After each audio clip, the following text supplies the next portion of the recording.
Guys আমি প্রথমে নিয়ে নেবো এখান থেকে দুটো মাছ বড় হচ্ছে, কারণ আজকে রাতটুকু শুধু খাবো, তো তার জন্য দুটো মাছ নিলাম।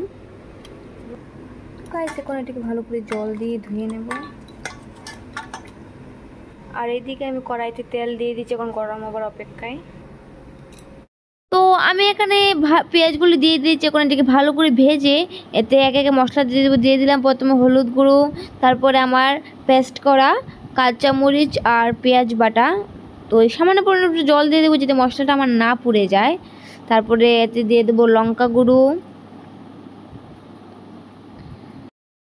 এখন মশলাটাকে ভালো করে কষিয়ে নেব, যতক্ষণ না পর্যন্ত মশলা থেকে তেল ছেড়ে দিচ্ছে ততক্ষণ পর্যন্ত এটা কষাতে থাকবো। তো এদিকে আমার মশলা কষানো প্রায় কমপ্লিট, মশলা থেকে তেল ছেড়ে দিয়েছে। এখন এতে একে একে মাছ দিয়ে মাছগুলিকে ভালো করে ভেজে নেব।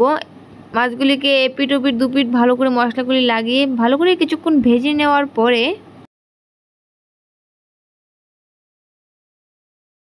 তো আমার মাছগুলিও ভালো করে ভাজা হয়ে গেছে, মাছ থেকে তেল ছেড়েও দিয়েছে, দেখতেই পাচ্ছেন আপনারা কীরকমভাবে তেল ছেড়েছে মাছ থেকে। তো আমি এখন কী করবো, এতে সামান্য পরিমাণ জল দিয়ে দেবো। আমাকে মাছটা কিছুক্ষণ পর্যন্ত মাছটাকে ফুটাতে হবে। তারপরে এতে দিয়ে দেবো দু একটা কাঁচা লঙ্কা। তো এতে আমি কাঁচা লঙ্কাও দিয়ে দিলাম। এখন ভালো করে ফুটতে থাকুক।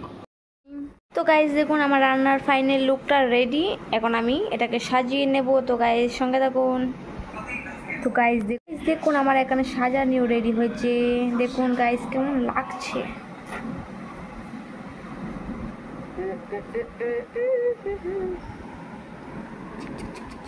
তো গাইস ঠিক আছে, আজকে এতটুকুই, পরে ভিডিওতে দেখা হচ্ছে, বাই বাই।